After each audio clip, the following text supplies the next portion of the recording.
আসসালামু আলাইকুম। সকালবেলা বাচ্চাদেরকে স্কুল থেকে বাসায় আনার পথে রবীন্দ্র সরোবর থেকে এই গরম গরম ঝালঝাল সিঙ্গারাগুলো নিয়ে এসেছিলাম, আর সাথে ছিল পেঁয়াজ কুচি।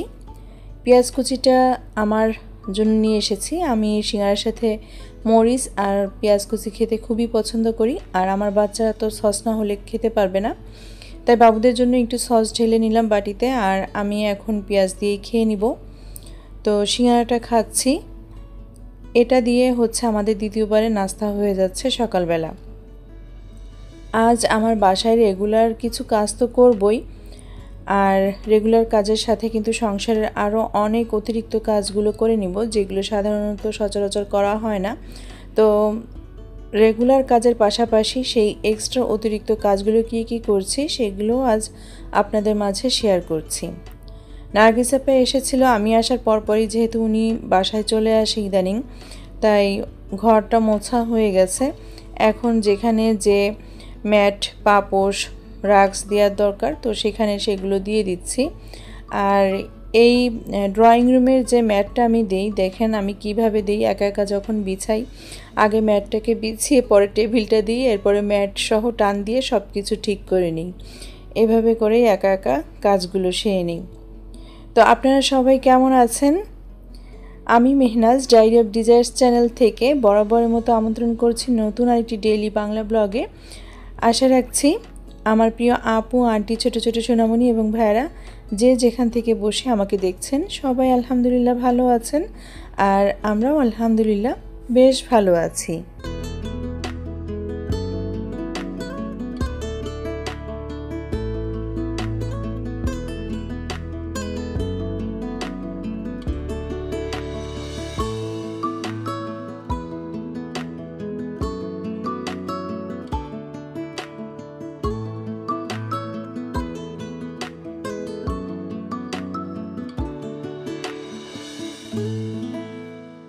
একটা গাছ লাগাবো, এজন্য টবে মাটি রেডি করে নিচ্ছি।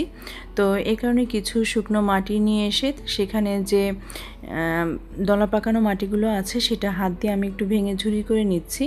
আর এখন যে বক্সটা দেখাচ্ছি যা দিয়ে দিব, এটা হচ্ছে যে শুকনো চা পাতা আর ডিমের খোসা আমি ব্লেন্ডারে ব্লেন্ড করে নিয়েছি। তো আমার হাতের 1 মুঠ পরিমাণ আমি এখানে দিয়ে এখন এই ঝুরি করা মাটির সাথে ভালো করে মিশিয়ে নিচ্ছি। এটা সার হিসাবে কাজ করবে।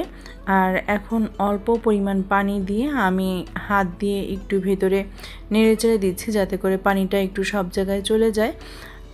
তো আমি যে গাছটা লাগাবো সেটা হচ্ছে যে লাকি বাম্বুর একটা গাছ আমি গিফট পেয়েছিলাম গতকাল আর রিপোর্ট করিনি, আজ এটাকে করে নিচ্ছি। আজ যদিও বা সংসারে কাজের চাপটা অনেক বেশি, তারপরও এই কাজটা আজ না করলে হবে না। চাইলে আরও একদিন হয়তো বা এক্সটেন্ড করতে পারতাম, রাখতে পারতাম, কিন্তু মনে হচ্ছে যে না, আজ রিপোর্ট করেই নেই। তো আমি এই যে ব্যাগটাকে খুলে এখন মাটি সহ টবে দিয়ে দিলাম। আর যখনই দিতে গেছি কিছুটা পরিমাণ মাটি পড়ে গেছে। মাটি তো থাকে না, আসলে বালি আর বালি এখানে শুধু। তো এই তো গাছটাকে আমি ভালো করে লাগিয়ে নিচ্ছি। তো যারা ব্লগটা দেখা শুরু করেছেন আপু এবং আন্টিরা, তো আপনাদের কারো কাছে আজকের ব্লগের কোথাও কোনো অংশ ভালো লেগে গেলে প্লিজ একটা লাইক দিয়ে দিবেন। আজ অনেক কষ্ট করেছি, আপনারা যদি একটা লাইক দিয়ে দেন তাহলে আমি অনেক খুশি হব। একজন হাউসওয়াইফ যখন তার সংসারের রেগুলার কাজ, এক্সট্রা কাজ সব কিছু করে, আবার সেটাকে ভিডিওর মাধ্যমে ব্লগ আকারে আপনাদের সামনে প্রেজেন্টেবল করে, তো সেটা কিন্তু অনেকটাই কষ্টসাধ্য একটা ব্যাপার। তো যারা আসলে ইউটিউবিং করেন, যারা ব্লগগুলো রেডি করেন, তারা আসলে কতটা কষ্ট করেন এটা শুধু আমরাই বুঝতে পারি। তো আশা করছি যে আমার কষ্টের কথা চিন্তা করে হলেও আজ একটু বেশি লাইকের পরিমাণ হবে। তো এই তো পরবর্তীতে গিয়ে আমি আরও কিছুটা ঝুরি মাটি উপর থেকে দিয়ে পানি দিয়ে তারপরে এই যে গাছটাকে একটু হালকা রোদে রাখার চেষ্টা করলাম। যদিও বা ওয়েদারটা একটু মেঘলা, খুব বেশি রোদ আসছে না, আর রোদ আসলে আমার এই বেডরুমটাতে বেশ রোদ আসে। পাশাপাশি কিন্তু আমি অন্যান্য গাছগুলোকেও রেখেছি, স্পাইডার প্লান্ট প্লাস হচ্ছে যে কচু গাছটা। কিন্তু আমার খুব মন খারাপ, ওই গাছগুলো না একটু হলুদ হয়ে যাচ্ছে, একটু কেমন যেন হয়ে যাচ্ছে চেহারাটা, এটার জন্য আমার বেশ খানিকটাই মন খারাপ। এখন যে কাজটা করছি আপনারা দেখতে পাচ্ছেন যে আমি এখানে একটা আর্টিফিশিয়াল প্লান্ট আমি পরিষ্কার করে নিচ্ছি। এটাকে আমার আসলে ধুয়ে দেওয়ার ইচ্ছা ছিল, কিন্তু এইটার সাথে এখন যেটা পরিষ্কার করছি এটা তো বাঁশ দিয়ে তৈরি করা, এটা পানি লাগলে হয়তো বা সমস্যা হবে, পচে যাবে জিনিসটা, যার কারণে আমি এটাতে পানি লাগাই না। এটাও কিন্তু আমার বাসায় আজ 4-5 বছর। তো আমি এটাকে এভাবেই ব্রাশ দিয়ে পরিষ্কার করে নিই। আগলা যে ধুলাবালি বা যে ঝুলটা পড়ে সেটা আমি এভাবে করেই পরিষ্কার করে নিই। সাথে আমি এই আর্টিফিশিয়াল যে প্লান্টটা দেখতে পাচ্ছেন পাতার, এটাকেও আমি এভাবে পরিষ্কার করে নিলাম এই ব্রাশটা দিয়ে, প্লাস হচ্ছে যে একটা টাওয়েল, রুমাল টাওয়েল দিয়ে।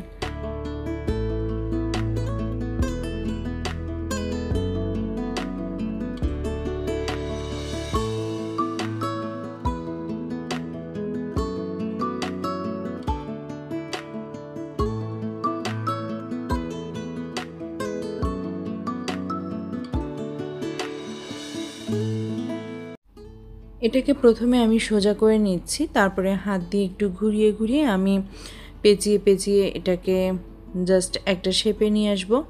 তো তারপরে আমি আমার বেডের কর্নারে ঝুলিয়ে দিব। তো সংসারের এই টুকটাক ছোটোখাটো ক্লিনিং বা পরিষ্কার পরিচ্ছন্নতার কাজগুলো কিন্তু আমাদের বেশ কিছুদিন পর পরই করতে হয়। এগুলো কিন্তু রেগুলার কাজের পর্যায়ে পড়ে না। তো যেদিন করতে হয় সেদিন মনে হয় যেন 24 ঘন্টা টাইমটাকে যদি 48 ঘন্টা করা যেত তাহলে হয়তো বা অনেক ভালো হতো। সংসারের এই ছোটোখাটো বা বড় ছোট যে কাজই করি না কেন, প্রত্যেকটা কাজ করতে গেলেই কিন্তু প্রচুর সময় সেখানে দিতে হয়। তখন মনে হয় যেন 24 ঘন্টায় এই টাইমটাকে একটু টেনে হিস্টে যদি বড় করতে পারতাম তাহলে হয়তো বা এই কাজ সেই কাজ আরও অনেক কাজই করতে পারতাম। আপনাদের গত ব্লগেও বলেছিলাম যে শেষ হয়ে যায় সময়, কিন্তু আসলে অনেক কাজই করতে পারি না। তো অনেক কাজ বলতে আসলে এই কাজগুলোর কথাই আমি বলেছি যে আমাদের প্ল্যানে কিন্তু এক এক দিনের জন্য এক এক রকমের কাজ প্ল্যান করে রাখি বা সেট করে রাখি, কিন্তু অনেক সময় দেখা যায় যে আমাদের প্রেজেন্ট যে জিনিসগুলো একদম সামনের পরে উপস্থিত হয়ে যায় সেই কাজগুলোকেই আমরা আগে প্রায়োরিটি দিয়ে সেটাকে শেষ করি। হতে পারে সেটা বাচ্চাদের খাবার দাবার, তাদের ক্ষুধা লাগলে তো দেরি করা যাবে না, মুহূর্তেই খাবার সামনে হাজির করতে হবে, আর সেটা হাজির করতে হলে হয় আপনাকে কিছু বানাতে হবে অথবা রান্না করতে হবে। এই তো কথা বলতে বলতে আমি আরও কিছু আর্টিফিশিয়াল ফ্লাওয়ার আমি ডিটারজেন্ট গুঁড়ার মধ্যে একটু হালকা গরম পানিতে ভিজিয়ে রেখে এসেছি। আর এই সুযোগে এইটা যে ভাসটার ভিতরে থাকে, স্ট্যান্ডের ভিতরে থাকে, সেটা আমি একটু ভালো করে মুছে নিচ্ছি। প্রথমে এর গায়ে অনেক বড় বড় ঝুলকালি পড়েছিল, সেটা পরিষ্কার করে তারপরে আমি রুমাল দিয়ে পরিষ্কার করে নিলাম। আর এদিক থেকে সুভা ও আসিফ ওরা দুজনই প্লেম্যাট বিছিয়ে দুনিয়ার খেলনাপত্র সব আমার এই রুমে এনে তারপরে খেলা করছে দুই ভাই বোন। তো এখন আমি চলে এসেছি আমার এই আর্টিফিশিয়াল যে ফ্লাওয়ার্সগুলো আমি ভিজিয়ে রেখেছিলাম পানিতে এতক্ষণ, তো সেগুলো এখন আমি ভালো করে একটু ধুয়ে নিচ্ছি। আসলে ওয়াশরুমটা পরিষ্কার করা হয়েছে, দুইটা ওয়াশরুমে পরিষ্কার আছে, তো এই ময়লাগুলো আর মানে ওখানে ক্লিন করে ওয়াশরুমটা আর নোংরা করতে চাচ্ছিলাম না, বিধায় আসলে সিঙ্কে আমি কাজ করে নিচ্ছি। আর সিঙ্ক তো দেখা যাচ্ছে যে দিনের মধ্যে তা প্রায় যতবারই আমি এখানে কাজ করি ততবারই কিন্তু পরিষ্কার করে রেখে যাই। এই কারণেই আমি সিঙ্কের ভিতরে এই কাজগুলো করে নিচ্ছি। আর তাছাড়া আমার কাছে একটু সহজও মনে হচ্ছে, যেহেতু বসে করা লাগছে না, কোনো কিছু ভিজতেছে না, জাস্ট শুধু আমি ট্যাপটা চালিয়ে আমি এখন ফ্লাওয়ার্সগুলো এখানেই আমি ধুয়ে নিচ্ছি। তো আজ যেহেতু রোদ ওঠে নাই বা হালকা পাতলা রোদ, একবার রোদ উকি মারছে আবার চলে যাচ্ছে, তো এই কারণে ছাদে দিচ্ছি না, ছাদে যেতেও ইচ্ছা করছে না, যেহেতু অনেকগুলো কাজ করে নিব একসাথে। তো এগুলোকে এখন আমার যে কমন ওয়াশরুম না, কমন ওয়াশরুমের হ্যাঙ্গারে আমি ঝুলিয়ে রাখবো। তো ওখানেই পানি যতটা পড়বে, বাকি যদি না শুকায় তাহলে পরবর্তীতে গিয়ে হয়তো বা আবার কোনো একটা ব্যবস্থা করে নিব। তো এই যে আমি কমন ওয়াশরুমে দিয়ে এখন অন্য কাজ করতে চলে যাব। তো আমি একটু জুম করে কাজ থেকেই আপনাদেরকে দেখানোর চেষ্টা করছিলাম, এই কারণে এমনটাই মনে হচ্ছিল একটু ঘোলা ঘোলা। তো কিছু অ্যালকোহল প্যাড দেখালাম, এগুলো বেশ 4টা প্যাকেটও এখন আমার কাছে রয়ে গেছে। তো এগুলো দিয়ে আমি আমার বাসার যে সুইচ বোর্ডগুলো রয়েছে সেগুলো আমি পরিষ্কার করে নিচ্ছি, খুব সুন্দর ক্লিন হয়। তো এগুলো কোনো এক সময় একজন দাদা দিয়েছিল, মোবাইলের যে ডিসপ্লে যে স্ক্রিনটা থাকে সেটা পরিষ্কার করার জন্য দিয়েছিল, কিন্তু মোবাইলের স্ক্রিন তো পরিষ্কার করা হয় না, আমি এভাবে মাঝে মধ্যে সুইচ বোর্ডগুলো পরিষ্কার করে ফেলি। তো অনেকগুলো দিয়েছিল। তো দেখেন কি সুন্দর ময়লা উঠে আসে। আমার দেওয়ালটা যেহেতু একটু পুরনো হয়ে গেছে, আমি যেহেতু 5-6 বছরের মতো এ বাসায় আছি, তো প্রত্যেকটা দেওয়ালে আসলে অনেক বেশি দাগ পড়ে গেছে, যার কারণে সুইচ বোর্ডটা যে পরিষ্কার হচ্ছে খুব বেশি বোঝা যাচ্ছে না। তারপরে কিন্তু আপনারা দেখলে বুঝতে পারবেন যে বেশ খানিকটাই কিন্তু ময়লা উঠে এসেছে। তো আমি আমার বেডরুমেরটা পরিষ্কার করে নিয়েছি, পাশাপাশি কিন্তু ওয়াশরুমেরগুলো, 2টা ওয়াশরুমের যে সুইচ বোর্ড, কিচেনের, তারপরে হচ্ছে ওয়াশিং মেশিনের, আর এটা হচ্ছে যে ড্রয়িং রুমের যে ডিপ ফ্রিজটা রাখা আছে সেটার উপরে। তো অ্যালকোহলের এই প্যাডটা দিয়ে আমি মাঝে মধ্যেই এই সুইচ বোর্ডগুলো পরিষ্কার করে নিই এবং খুব সুন্দর ময়লাটা উঠে আসে। তবে আমার কিন্তু অনেক ভয়ও কাজ করে, কেননা কোনো একটু অসাবধানতার কারণে কিন্তু যে কোনো সময় একটা দুর্ঘটনা ঘটে যেতে পারে। তো সেটা মাথায় রেখেই কিন্তু আমি খুব সাবধান হয়ে এই কাজগুলো করে নিই। আর এটা তো আমাকে রেগুলার করতে হয় না, মাঝে মধ্যেই কিন্তু এই কাজগুলোকে আমাকে করে নিতে হয়। তো এই যে এখন সবগুলো শেষ করে নিয়েছি। নেক্সট যে কাজটা করতে বসেছি সেটা হচ্ছে যে আপনারা সবাই দেখেছেন যে আমার যে কালো প্লাস্টিকের চেয়ারটা থাকে সেটার উপরে এই কুশন 2টা থাকে। তো সেটার একটা সাইড আসলে ছিঁড়ে গিয়েছিল ফিতায় টান লেগে, সুবার বাবা সারাক্ষণ বসে, তো ওটাই হয়তো বা একটু টানাটানিতে ছিঁড়ে গেছে। তো সেটাই আমি একটু সুই সুতা দিয়ে আমি জাস্ট ওই কাপড়টা একটু সেলাই করে নিলাম, এছাড়া আর কোনো কিছু না। তো সেলাই হয়ে গেছে আমার, এটা এখন আমি চেয়ারে দিয়ে আসছি। এখানে বাবুদের খেলনায় পা বেঁধে আমি পড়ে যাচ্ছিলাম। তো যে সাইডটা সেলাই করেছি চেয়ারে সেটা নিচের সাইডে দিয়েছি। অতিরিক্ত যে কাজগুলো সংসারে থাকে সেগুলো করা শেষ হয়ে গেছে আমার। তো এখন চলে আসলাম কিচেনে। তো অনেকটাই বেলা হয়ে গেছে। আজ এই তাওয়াটা আমি মেজে ঘষে পরিষ্কার করে নিব, এই কারণে এই রুটি পরোটার তাওয়ায় আমি মাছ ভেজে নিলাম। আর আজকের মৃগেল মাছগুলো আমি একটু কয়েক পিস আলু দিয়ে মশলা দিয়ে ভুনে নিয়েছি। মশলাটা কষানো হয়ে গেছে আলুর সাথে, এখন মাছগুলো দিয়ে ঝোলের পানি দিয়ে ঢেকে আমি রান্না করে নেব।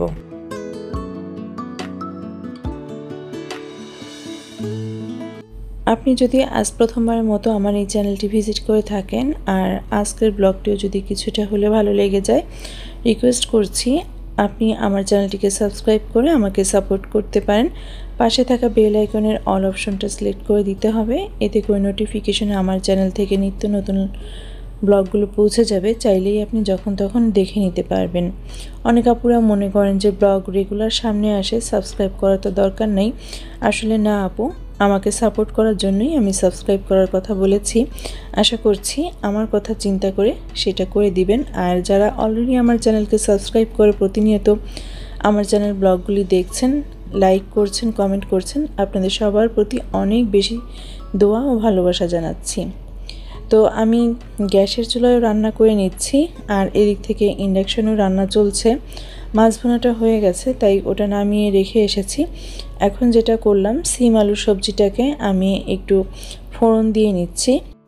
অফ ক্যামেরায় আমি কিন্তু উস্তে আর আলু ভাজি করেও রেখেছি। তো আজ এই 3টা ভাগেই রান্না করছি, এছাড়াও কিন্তু এরপরে আরও অনেক কাজ রয়ে গেছে আমার। তো সেই কাজগুলো আপনাদের সাথে অল্প কিছু শেয়ার করছি। এখন আমি ইন্ডাকশনে দুধ বসিয়ে দিয়ে তারপরে আপনাদের সাথে শেয়ার করতে এসেছি যে টেবিলে কি কি খাবার দিয়ে রেখেছি। তো এই হচ্ছে আলু দিয়ে মৃগেল মাছ ভুনা, আর সিম দিয়ে আলু দিয়ে এভাবে সবজি করলে আমার কাছে খেতে অনেকটা ভালো লাগে। আর এটা হচ্ছে উস্তে দিয়ে আলু দিয়ে ভাজি করে রেখেছি। তো সিমের তরকারি গতদিন রান্না করেছিলাম, সুভার বাবার খুব বেশি একটা পছন্দ হয়নি, এই কারণে আজ সবজিটাকে এভাবে রান্না করে নিয়েছি। যেহেতু একটু টেবিলের কোণার দিকে রেখেছিলাম, তো সেটা সরিয়ে আবার ওই সাইডে রেখেছি। এর ভিতরে কিন্তু আমি সহ আমার বাচ্চারা ভাত খেয়ে নিয়েছি দুপুরের। আমি নিজের জন্য 1 কাপ লাল চা করেও খেয়ে নিয়েছি। আর পুরা সিঙ্ক এবং চুলা ভর্তি এতগুলি থালাবাটি জমা হয়েছে, তো এগুলি এখন আমি এক এক করে মেজে ঘষে ধুয়ে পরিষ্কার করে নিব। অনেক থালা বাসন হয়েছে। আজ হচ্ছে যে আমি খুব ঝটপট হাতেই কিন্তু রান্নাবান্নাগুলো সেরে নিয়েছিলাম, যার কারণে সিঙ্কের দিকে অত বেশি নজর দেইনি, যেহেতু অনেক বেশি ক্ষুধা লেগে গিয়েছিল। তো এখন হচ্ছে যে সব থালা বাসনগুলো আমি এক এক করে ক্লিন করে নিচ্ছি। এই যে তাওয়াটা পরিষ্কার করলাম প্রেস্টিজের রুটি পরোটার, এটা দেখেন আমি যখন মেজে নিই তখন এমনটাই হয়, পরিষ্কার হয়ে যায়। আর এখন আমার যেটা আছে আরও কিছু 2টা তাওয়া রয়েছে, ঢাকনা রয়েছে, কড়াই রয়েছে, এগুলো ক্লিন করে নিলেই, চুলা সহ সিঙ্কটা ক্লিন করে নিলেই কিন্তু রান্নাঘরের কাজ মোটামুটি কিন্তু আমার শেষ হয়ে যাবে। তারপরে আরও যে কাজটা করব, দেখতে পেয়েছেন চুলায় কিন্তু দুধ জাল করতে বসিয়েছি, তো সেটা দিয়েও কিন্তু আরেকটা কাজ করে নিব।